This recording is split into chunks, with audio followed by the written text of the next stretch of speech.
नमस्कार मित्रों, आपका डॉक्टर आलोक चांठिया AIRO इंडिया चैनल पर स्वागत है। बात करते हैं कुछ ऐसी होम्योपैथिक मेडिसिन्स की जिनके पौधे आपके चारों तरफ लगे होते हैं, लेकिन सिर्फ जानकारी के अभाव में ना आप उनका उपयोग कर पाते हैं और ना ही ये जान पाते हैं कि किसी विपरीत परिस्थिति में आप उनका उपयोग कर सकते थे, लेकिन सिर्फ आपको पता ना होने के कारण आप परेशान हो जाते हैं, डॉक्टर के पास दौड़ते हैं। इसीलिए मैं लगातार कुछ दिनों से इस तरह के वीडियो बना रहा हूं और आज अपने उसी होम्योपैथिक मेडिसिन्स के अध्ययन में मैं आपको एक ऐसी मेडिसिन दिखाने जा रहा हूं जो आपके घर में उपवन में आपने कई बार देखी होगी, लेकिन आप शायद उससे परिचित नहीं हैं। अक्सर आप उसे मोरपंखी के रूप में जानते हैं और मोरपंखी कहते हैं, लेकिन इसका नाम है थूजा ओरिएंटालिस। थूजा ओरिएंटालिस दवा होम्योपैथिक मेडिसिन्स में एक महत्वपूर्ण स्थान रखती है। अक्सर आप जेनेटिक्स में जानते हैं कि बहुत से ऐसे रोग हैं जो बच्चों को विरासत में मिल जाते हैं। माता पिता को होते हैं, उसके बाद बच्चों को हो जाते हैं। अगर ऐसा कोई भी रोग आपको मिलता है जो माता पिता को था और फिर बच्चों को हो गया है, तो उस समय में आपको थूजा दवा ज़रूर याद रखनी चाहिए।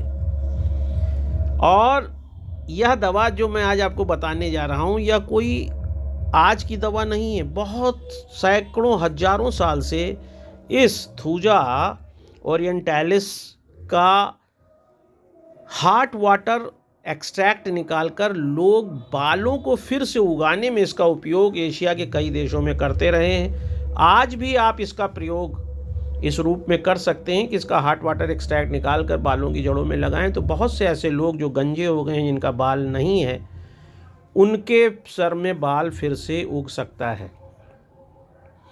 आमतौर पे इस दवा का उपयोग या इस दवा के बारे में होम्योपैथिक में ज़्यादातर यह कहकर बताया गया है कि यह मस्से या वाल्ट की बहुत बेहतरीन दवा है। और यह सच भी है कि यह वाल्ट की बहुत अच्छी दवा है। कहीं पर भी शरीर के किसी अंग में अगर किसी को मस्सा निकला, इवन पुरुष या महिला के जेनेटल ऑर्गन्स में अगर कहीं भी मस्सा निकला हुआ है, तो वहाँ के लिए भी मस्से की यह बहुत एक बेहतरीन औषधि है। किसी के भी अगर आँख में छोटे छोटे अक्सर आपने देखा होगा पलकों में दाने निकल आते हैं जो मस्से जैसे लगते हैं, अगर वो मस्से जैसे दाने आपको इसमें दिखाई दें, तो वहाँ पर भी आपको थूजा औषधि याद रखना चाहिए। आज की दौड़ती भागती ज़िंदगी में चक्कर आना भी एक आम सी बात हो गई है।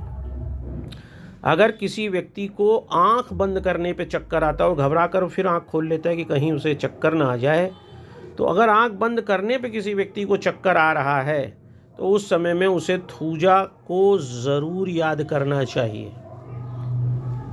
सुबह उठने के बाद जब आप पहला कोई भी खाना खाते हैं और उस खाना खाने के तुरंत बाद आपको लगे कि टॉयलेट जाना है, शर्त यही है कि वो सुबह का पहला खाना होना चाहिए, तो उस समय में आपको थूजा को ज़रूर याद रखना चाहिए।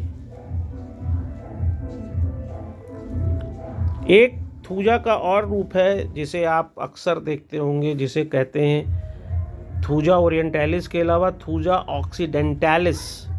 तो जो थूजा ऑक्सीडेंटालिस दवा है, वह दवा विश्व के कुछ देशों में चाय के रूप में इस्तेमाल होती है, क्योंकि इसमें विटामिन सी बहुत प्रचुर मात्रा में पाया जाता है। और थूजा जो ऑक्सीडेंटालिस है, उसका जो भी पेशेंट होगा, उसको ये भ्रम बना रहता है कि अगर कोई उसके नज़दीक आएगा तो उसका शरीर खराब हो जाएगा, उसके शरीर को चोट पहुंच सकती है, उसका शरीर क्षतिग्रस्त हो सकता है। इस मनोभाव और इस दशा में रहने वाले व्यक्ति के लिए थूजा जो है सबसे बेहतरीन दवा है, क्योंकि इसका जो पेशेंट होता है वो बदमिजाज, चिड़चिड़ा, ज़िद्दी होता है।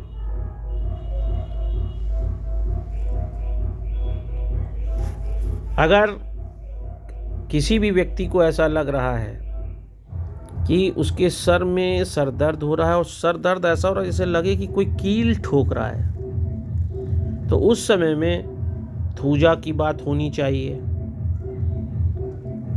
आँखों की पलकों पर आपने अक्सर देखा होगा बिलनी, जिसे स्टाई आप कहते हैं। स्टाई के लिए वैसे तो स्टेफिस अगेरिया बहुत अच्छी मेडिसिन मानी जाती है, लेकिन अगर यह बहुत समय से आपको परेशान कर रही है तो थूजा एक रामबाण औषधि है जिसका उपयोग करना चाहिए। ख़ास तौर से कानों से आने वाला मवाद या पस, उसमें अगर मांस के सड़ने वाली बदबू आ रही हो। पस भी आप जानते हैं सफ़ेद होता है, पीला होता है, हरा होता है। इसके अलावा आपने देखा होगा जब आप कभी किसी जानवर जो मर गया हो उसके पास से निकलते हो तो उस जानवर के मरने की एक अजीब सी बदबू होती है। ऐसे ही कान से निकलने वाले पस में जब उस तरह की बदबू महसूस हो तो आपको थूजा ज़रूर याद रखना चाहिए। यदि किसी व्यक्ति के मुंह में बार बार छाले निकलते हो, छाले से आराम ही ना हो रहा हो, तो व्यक्ति को थूजा निश्चित रूप से याद आना चाहिए। आज के दौर में कॉन्स्टिपेशन यानी कब्ज़ एक इतनी बड़ी समस्या है कि शायद हर दूसरा व्यक्ति कब्ज़ से पीड़ित है। जब कब्ज़ सख्त हो जाए, वैसे तो रियम, एल्यूमिना, एल्यूमेन, नक्सोमिका, ओपियम, बहुत सी दवाएं हैं, लेकिन जब बहुत ज़्यादा सख्त कब्ज़ हो और जिसके कारण आंतों में दर्द रहता हो, तो उस समय पर भी व्यक्ति को थूजा याद रखना चाहिए। क्योंकि इस तरह का जो पेशेंट होता है वह टॉयलेट जाने से भी डरने लगता है, क्योंकि वो जानता है जब जाएंगे तो बहुत ज़्यादा दर्द होगा।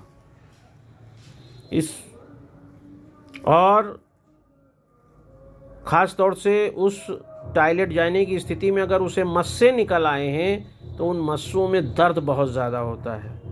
उस दर्द को ख़त्म करने में भी थूजा एक बेहतरीन दवा है। यूरिन पास होने में भी यदि किसी व्यक्ति को यूरिनेशन के बाद जलन होती है और ऐसा लगे कि जो यूरेथ्रा है उसको कोई काट देगा, कटन वाला अगर दर्द हो रहा हो, तो उस समय में व्यक्ति को थूजा ज़रूर याद होना चाहिए।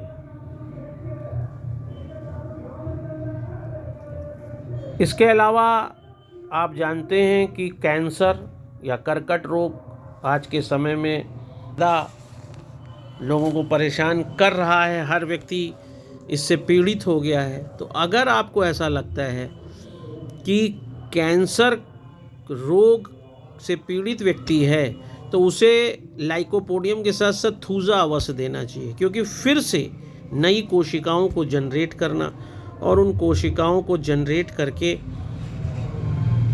फिर से व्यक्ति को स्वस्थ बनाने में भी थूजा का बहुत अहम रोल है। और मैंने आपको जितने भी रोग बताए हैं उन सभी में थूजा 200 का उपयोग करना चाहिए और इसकी 4 बूंद की एक खुराक हर चौथे दिन लेना चाहिए। 2-3 महीने लेने से आदमी को एक अच्छा प्रभाव भी बनता है, अच्छा काम भी होता है। तो आपने देखा कि जो दवा आप यूज़ कर रहे हैं वह दवा आपके घर के आसपास भी लगी है। आप चाहें तो इस दवा का एक्सट्रैक्ट निकाल कर अल्कोहल के साथ इसे स्ट्रोक देकर अपने घर पे भी बना सकते हैं।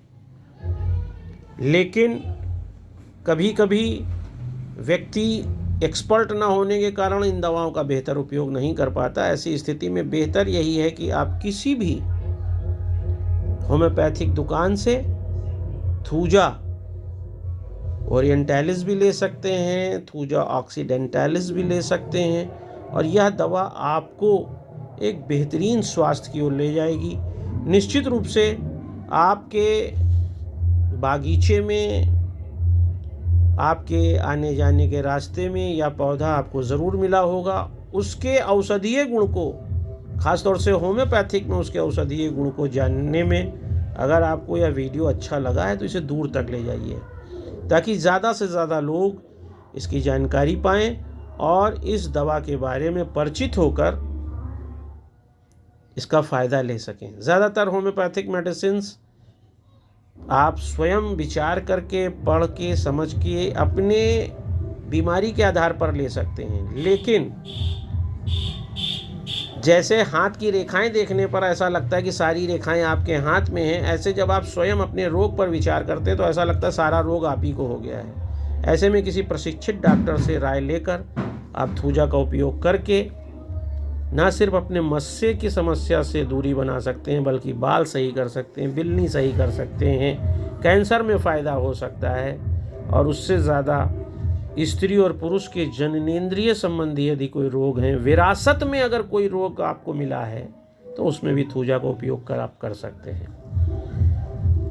अगर ये जानकारी अखिल भारतीय अधिकार संगठन के नैना दयाल निःशुल्क होमियो परामर्श केंद्र के माध्यम से आपको अच्छी लग रही है, तो मेरी आपसे बस यही प्रार्थना है, यही आप मेरे लिए कर सकते हैं कि इसे दूर तक ले जाएं, ताकि हम आप सब मिलकर एक स्वस्थ राष्ट्र का निर्माण। नमस्कार।